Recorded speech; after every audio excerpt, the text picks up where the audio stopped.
Pamätáš si ešte, čo si robil pred 25 rokmi? Nie? Nevadí, my si to pamätáme za teba. Vítaj v čase, keď mobil vážil kilo, internet pískal a Ricky Martin žil la vida loca. Toto je tvoj týždenný flashback. Späť do doby, keď bolo všetko lacnejšie a vlasy vyššie. 26.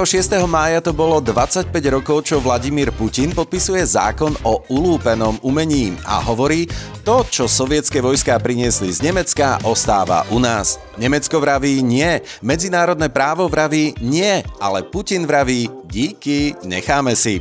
O 25 rokov neskôr Putin stále podpisuje, ale tentokrát skôr presun tankov ako zákony.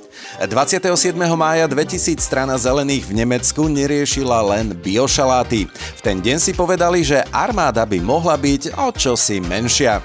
Navrhli zrušiť brannú povinnosť a znížiť počet vojakov. SPD si trhalo vlasy, ale zelení verili, že mier má zelenú. A dnes Nemecko rieši opäť armádu. Tentoraz nie je jej zmenšovanie, ale zbrojenie. A to s najväčším rozpočtom od čias studenej vojny. A súčasný nemecký kancelár Friedrich Merz razí cestu oceľovej pesti. 28. mája mal meniny William, a teda aj princ William.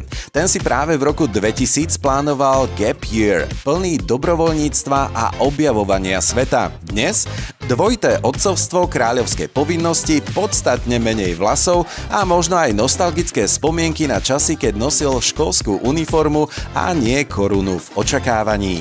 29.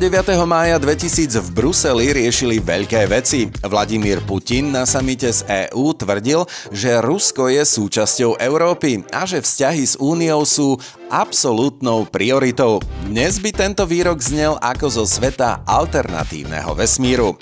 O deň neskôr v Las Vegas to žilo naplno, konal sa 35. ročník udeľovania cien Akadémie country hudby a všetci s koubojskými klobúkmi boli vo vytržení. Hviezdy ako Faith Hill či Tim McGraw žiarili na pódiu viac ako zlaté medaile. Country nebolo len o rozchodových piesniach a rančoch, bolo to fakt cool. 31.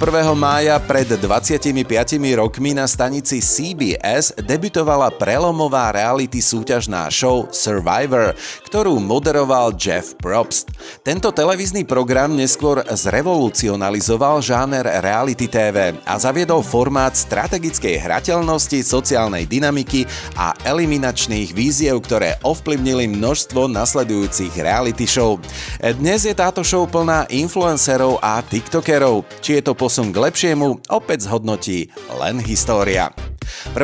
júna 2000 sa k slovu dostala aj sopečná erupcia Etny na Sicílii. Jedna z najaktívnejších sopiek na svete vybuchla na ostrove Sicília a vytvorila veľkolepú ukážku geologickej aktivity.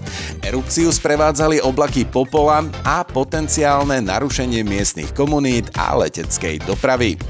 Tak to bol náš výlet do týždňa, keď svet vyzeral inak, no ako si povedome.